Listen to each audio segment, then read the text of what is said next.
नवाज शरीफ ने मेरा ख्याल है काफी देर खामोश रहे हैं और जी। खामोशी में वो जायजा लेते रहे हैं कि कब वक्त आएगा कि वो बोलें। अब उनके बोलने का वक्त है। उन्होंने 2 साल हुकूमत को दिए, खुद की तवील खामोशी काटी। सही। नहीं तो अच्छा जी सुहेल भाई साहब, बजाय इसके कि मैं आपको इस पे बात करूं, आप मौका देखते हुए हम आप फ़ायदा उठाएंगे आपकी प्रेजेंस का। अभी जिस तरह सूरत हाल हम देख रहे हैं कि एक तो हुकूमत और अपोजिशन के तल्लुकात मेरा ख्याल है शायद इतने ख़राब कभी नहीं हुए। 20 सालों में पीपल्स पार्टी PML के ज़माने में भी हुए थे, लेकिन अब लगता है बहुत ही ख़राब हो गए हैं। फिर हम देख रहे हैं सिविल मिलिट्री तल्लुकात के हवाले से भी नई नई चीज़ें सामने आ रही हैं। अभी आपको क्या लगता है कि मामला किधर जाकर रुक गया? ये पॉइंट ऑफ नो रिटर्न पे हम क्यों पहुंच गए हैं? पार्लियामेंट होते हुए हम पार्लियामेंट को डिसफंक्शनल होते देख रहे हैं। हम देख रहे हैं कि फैसले जो है ना बैठ के नहीं हो रहे, सड़कों पे आने की बात हो रही है। आपको क्या लगता है कि अब ये सूरत हाल जो है ये सड़कों पे जाके तय होगी, या आपके ख्याल में कोई बेटर सेंस प्रिवेल करेगी दोनों साइड से कि बैठ के फैसले किए जाएँ, पार्लियामेंट में बैठ के किए जाएँ? एहतशाम साहब, बिल्कुल आपने सही पॉइंट आउट किया है। ये बड़ी सैड स्पेक्टिकल है कि पार्लिमानी पार्टियां बजाय इसके कि पार्लिमान के अंदर आम तफहीम से लेजिस्लेशन करें और अवाम के मसाइल हल करें, उसकी बजाय जो है लड़ाई की तरफ जा रहे हैं, जलसे जुलूस और फिर अल्टीमेटली रैलियां और फिर धरने। जाहिर है इसका नतीजा तो कभी भी अच्छा नहीं निकलेगा। इसका नतीजा तो गड़बड़ में, अदम इस्तेहकाम में, इंतशार में निकलेगा। लेकिन देखना ये भी होगा कि गवर्नमेंट की साइड से जो मुफाहमत है उसके जितनी दफा भी हाथ बढ़ाया गया, उन्होंने वो हाथ झटक दिया है और हर दफा ये कहा है कि ये NRO मांगते हैं। हत्ता कि उनके दरमियान जो अंदर बंद कमरे में होने वाली मुलाकातें थी। लेकिन सुहेल साहब, अब सूरत हाल जिस तरीके से अदालतें बात कर रही हैं, जिस तरीके से अदालतों का आपने ऑब्जर्वेशन आज की भी बड़ी स्ट्रॉन्ग देखी, इससे पहले भी देखी। अब शहबाज शरीफ साहब की जिस तरीके से ज़मानत ख़त्म हुई है, कैंसिल होती है और इन्होंने वापस भी ले लिया है, तो लोग तो मैं देख रहा था कि जो लीगल पॉइंट ऑफ व्यू से बात कर रहे होते हैं, उन्होंने कहा इन्होंने अपना दिफा ही नहीं किया, इनके अपने केस में कमज़ोरी है। अब एक तरफ तो अदालतें उनको कह रही हैं कि अपना हिसाब दें, बताएं हमें क्या है, और दूसरी तरफ हम देख रहे हैं कि PMLN की क़यादत में और उनके लोग जो हैं वो ये बात करे चले जा रहे हैं कि जी नहीं, ये तो इमरान खान साहब ज़ाती गुस्सा निकाल रहे हैं। इवन अब मरियम औरंगजेब साहबा जो हैं वो कहती हैं कि जी इमरान खान ने शहबाज शरीफ साहब को जो है ना वो अंदर करवाया है। तो अभी आपको क्या लगता है कि ये जिस तरीके से बयानियाँ लेके PMLN चल रही है, आपके ख्याल में ये दबाव बढ़ाएगी किसी के ऊपर, या आपके ख्याल में जो दबाव उनकी तरफ आ रहा है, अपना अदारों की तरफ से भी आ रहा है और अदलिया की तरफ से भी आ रहा है, वहाँ पर वो कंसीड करेंगे कुछ? देखिए एहतशाम साहब, पहली तो बात है कि कभी भी सियासत का फैसला अदालतों में नहीं होता, ना आज तक हुआ है। अदालत ने तो भुट्टो को फांसी दे दी थी, लेकिन भुट्टो 11 साल बाद दोबारा इलेक्शन में भुट्टो की पार्टी कामयाब हो गई। तो सियासत को अगर अदालत के जरिए फैसला करवाया जाए तो वो कभी कामयाब नहीं। दूसरी बात यह है कि नवाज शरीफ ने या अपोजिशन ने आखिरी हद तक कोशिश की। देखें, एक्सटेंशन के मामले में तावन किया और भी लेजिस्लेशन में इफेक्टिव। सही। सोहेल वड़ैश साहब की तरफ भी हम जाएंगे। जी जी। और उनका मजाक उड़ाया गया, तो अब क्या ऑप्शन रह जाती है उनके पास? तो आए इसके कि वो मजामत करें। तो मेरा ख्याल है कि वो मजामत करके देखना चाहते हैं कि हुकूमत इनकी मजामत के वार को कैसे सहती है। सही। ठीक है सोहेल वड़ैश साहब, ये भी कहिएगा कि नवाज शरीफ की वापसी के लिए हुकूमत की जानिब से हम देख रहे हैं कि सीनियर वुज़रा की कमेटी भी कायम की गई। गुज़िश्ता रोज़ इमरान खान साहब ने भी बड़े वाज़ेह अंदाज में कहा कि नवाज शरीफ को हर सूरत वापस लाया जाएगा, इसके लिए हंगामी इकदाम किए जाएंगे, बरतानवी हुकूमत को खत लिखा जाएगा। तो आप समझते हैं कि जिस तरह से अदालतें भी दबाव बढ़ा रही हैं हुकूमत पे कि लाया जाए, तो आसान होगा नवाज शरीफ को लाना वापस? देखिए, मुझे कानूनी नुकात का तो नहीं पता, लेकिन बड़ा मुश्किल है तो वापस से लेके आना। माजी में कोई ऐसी मिसाल नहीं मिलती कि सियासतदान किसी को हुकूमत जो है वापस ला सकी हो, माजवा इसके कि वो खुद ना आना है। तो मेरा ख्याल है कि ये तो एक फ्यूटाइल एक्सरसाइज होगी और ये एक सियासी कोशिश है, और सियासी कोशिश में PMLN को नीचा दिखाना मेरा ख्याल है ज्यादा इम्पोर्टेंट है। उनको लाने में शायद हुकूमत ज्यादा दिलचस्पी ना रखती हो, क्योंकि अगर वो आएंगे तो फिर हुकूमत के लिए लायबिलिटी बढ़ जाएगी, वो जेल में बैठे भी हुकूमत के लिए काफी भारी पत्थर साबित हो।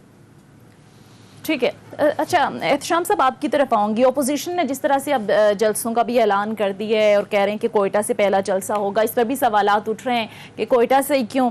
तो फिर पूरे मुल्क में जब ये तहरीक चलेगी तो आप समझते हैं कि हुकूमत पर कोई दबाव बढ़ेगा या हुकूमत कोई हीट फील कर रही है? देखें सोनिया, दबाव की जो बात है हम सुहेल साहब से भी सुनेंगे। दबाव की बात तो आज मेरे लिए बड़ी हैरत वाला जो बयान था वो शफकत महमूद साहब का था, वज़ीर तालीम साहब। वो ये कहते हैं कि जी अगर ओपोजिशन में दम खम होता तो अब हमारी हुकूमत अब तक खत्म हो चुकी होती। मतलब वो इन सो मेनी वर्ड्स शायद ये मान रहे हैं कि उनकी कारकर्दगी अच्छी नहीं थी, या वो मान रहे हैं कि जी ओपोजिशन इतनी कमज़ोर है, इतनी बटी हुई है। पीपल्स पार्टी PMLN के अपने अपने नज़रियात हैं, अपने अपने मफादात हैं। एक ही पार्टी के रहनुमा फजल रहमान साहब जो अपनी बात कर रहे हैं करसे से निकालने की, वो भी बड़ा ओपनली सामने आ गए। अब तो वो अदारों को भी ललकार रहे हैं। लेकिन हम ये देख रहे हैं, जो मुझे नज़र आ रहा है कि आज भी पीपल्स पार्टी PMLN वो क़यादत के मामले में उनको आगे नहीं लाना चाहती। वो भी वो पिछला वो जिसको कहते हैं कि एक पतली गली से निकलने का रास्ता अब मेरा ख्याल है सियासतदान सारे रखते हैं, वो सारी कश्तियाँ नहीं चलाते। देखें अभी बड़े हवालों से बात होती है जरदारी साहब की। जरदारी साहब अपनी सारी ज़िंदगी में कहते हैं कि मैंने कभी लड़ाई नहीं लड़ी, और एक ही दफ़ा वो कहते हैं कि मैंने बात मानी। और सुहेल साहब मुझसे ज़्यादा जानते हैं कि जब उन्होंने कहा था कि जी अदारों के बारे में कहा था कि ईंट से ईंट बजा देंगे, फिर वो वापस आए तो 3 साल लगे उनको। वो ये इल्ज़ाम नवाशी साहब पे देते हैं कि नवाशी साहब ने मुझे भड़काया था ये काम करो, और मुझसे गलती हुई थी, वो मानते भी हैं। वो ये कहते हैं कि मैंने जो सीखा है वो सब्र सीखा है, जेलों में रह के भी, बाकी जगहों पे भी। अब वो एक बात जो सुहेल साहब, मैं अगर आपसे कहूँ कि जो लोग आम तौर पे नवाशी साहब की ज़ात के बारे में कहते हैं, और आप बहुत अच्छी तरह जानते हैं, और बल्कि इस पर भी आप कमेंट कीजिएगा। मुझे याद है कि नवाशी साहब की गवर्नमेंट ख़त्म होने से पहले खासा अर्सा पहले आपने पार्टीज़ ओवर का एक कॉलम भी लिखा था। नवाशी साहब भी बड़े नाराज़ और सारे लोग हैरान हुए थे। अल्टीमेटली आपकी बातें सही साबित हुई। लोगों का ख्याल है कि नवाशी साहब का अपना रवैया जो है ना वो ऐसा है कि वो उसके बारे में एट टाइम वो कॉम्प्रोमाइजिंग है, एट टाइम वो बिल्कुल नहीं है। मसलन एक बात कही जाती है कि जब ये पनामा वाला इशू आया उससे थोड़ा अर्सा पहले की बात है कि उस कहा यह गया है कि जी कुछ अदारों के लोग उनको मिलना चाहते हैं, और वो प्राइम मिनिस्टर हाउस तक ये बात पहुंचाई गई, और वहाँ पे प्राइम मिनिस्टर हाउस तक पहुंचाएगी। और नवाशी साहब को जब पता चला तो उन्होंने कहा कि उन्हें कहें जी आप आना चाहते हैं तो आ जाएं। शायद वो आ भी गए थे कुछ लोग, उन्हें कहे जी चाय पिए तो पी लें, आप प्राइम मिनिस्टर आपको नहीं मिल सकते। तो मेरा सवाल सुहेल साहब आपसे ये है कि आप देख लें कि गालिबन 4 या 5 आर्मी चीफ से उनकी लड़ाई, 3 चीफ जस्टिस से लड़ाई, 3 सदरों से लड़ाई, और फिर आप देख लें वो 18वीं तरमीम तो बाद में हुई। वो जिस तरीके से वो अपनी दूसरी टर्म में अमीरुल मोमिनीन बनना चाह रहे थे, लोगों का ये ख्याल है कि उनका स्टाइल ऑफ गवर्नेंस बिल्कुल डिफरेंट है। ठीक है, इनका PTI का जो गवर्नेंस का मॉडल है वो भी हम देखें कहीं कामयाब नहीं हो रहा, लेकिन नवाज साहब का ये जो लफ्ज़ जो यूज़ करते हैं ज़िद वाली बात, आप देखते हैं कि वो ज़िद्दी हैं, और फिर जब फंस जाते हैं और उसके बाद फिर जब जेल में गए तो फिर आपको मुझसे ज़्यादा पता है कि ये मफाहमत के नतीजे में बाहर गए।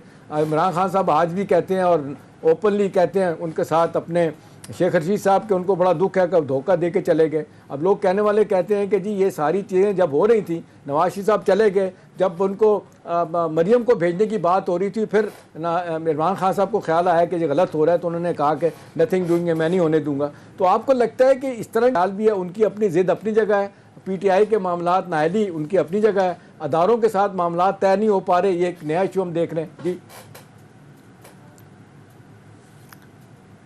ठीक है, सोहेल वड़ाइच साहब से भी हम दोबारा राबिता करने की कोशिश करेंगे। अच्छा सर, जिस तरह से अभी आप बात कर रहे थे नून लीग के हवाले से कि नवाज शरीफ साहब का जो बयानिया कभी मुज़ाहमत का हम देखते हैं, कभी मुफाहमत का देखते हैं, अब जो उन्होंने बयानिया अपनाया हुआ है मुज़ाहमत का बयानिया, आप समझते हैं कि इसमें तेज़ी आएगी? और अगर नून लीग यही बयानिया लेकर आगे चलती है तो आप नहीं समझते कि नून लीग के लिए मुश्किलात होंगी आगे? देखिए, मुश्किलात तो सियासत में हर जगहों पे होती हैं, और सारे लोग ऑप्शन वे कर रहे होते हैं, और सारे लोग देख रहे होते हैं। जो जिस तब प्रोटेस्ट जब करना होता है, सड़कों पे आना होता है, तो फिर ये सियासत में तो गिरफ्तारियां भी होती हैं, सियासत में आप वज़ीर-ए-आज़म भी बनते हैं, आप जेलों में भी जाते हैं, तो ये तो सारी चीज़ें पार्ट ऑफ द गेम है। लेकिन अहम सवाल है कि अब सूरत हाल जिस तरफ चली गई है, अब ये जो हम देख रहे हैं कि APC के बाद नवाज साहब की चंद दिन पहले की तकरीर और आज की CEC उनकी मीटिंग, और फिर वो टोटली अभी मरियम साहबा जिस तरह कहती हैं कि जी मेरा और नवाज शरीफ साहब का बोझ शायद ही कम लोग बर्दाश्त कर सकते ठीक है, हैं। वो मैसेज भी हमें दे। ज्वाइन कर चुके हैं एक बार फिर सीनियर तर्जीहकार सोहेल वड़ाइच साहब। सर जी सोहेल साहब, जब मैं पूछ रहा था आप जवाब दे रहे थे, बीच में मेरा ख्याल है ब्रेक हो गई आवाज़ आपकी। मैं यही कह रहा था कि नवाज शरीफ साहब के बारे में जो कहा जाता है कि ज़िद्दी हैं, एट टाइम बात नहीं मानते और नतीजा फिर उनको भुगतना पड़ता है अपनी फैमिली के तौर पे भी, पार्टी के तौर पे भी। आप समझते हैं कि ये खाली किसी और का भी कसूर तो हो सकता है, उनका भी ज़्यादा कसूर है जो भाई साहब कहते हैं कि वो उस तरफ नहीं आते? ये तारीख के अदना तालिब इल्म की हैसियत से देखना पड़ेगा कि जफरुल्लाह जमाली तो जिद्दी नहीं थे, मोहम्मद खान जुनेजो तो जिद्दी नहीं थे, और भी कई, शौकत अजीज तो जिद्दी नहीं थे। बहुत सारे वजीर आजम बड़े बेचारे हर बात मान जाते थे, लेकिन उनका भी अंजाम अच्छा नहीं हुआ। तो कई फिर वजीर आजम शायद नवाज शरीफ समझते हैं कि मैं लड़ के निकलूं तो ये सही रास्ता है, और वो हमेशा प्राइम मिनिस्टर की अथॉरिटी की बात करते हैं, लोगों के राइट्स, वोट की अहमियत की बात करते हैं। जाहिर है परफेक्ट आदमी तो कोई भी नहीं है, नवाज शरीफ भी कोई आइडियल या परफेक्ट आदमी तो नहीं है, उनमें भी गलतियां हैं, गुस्सा होगा। मसलन पनामा पेपर्स को जिस तरह से उन्होंने डील किया, डेफिनेटली वो ठीक नहीं था, इसी वजह से उनका फाल हुआ। और अगर ना शायद बेहतर तरीके से डील करते तो ना उनकी फाल होती, ना इस तरह से उनके खिलाफ मुकदमात जो हैं वो एक ऐसी सिमत में जाते।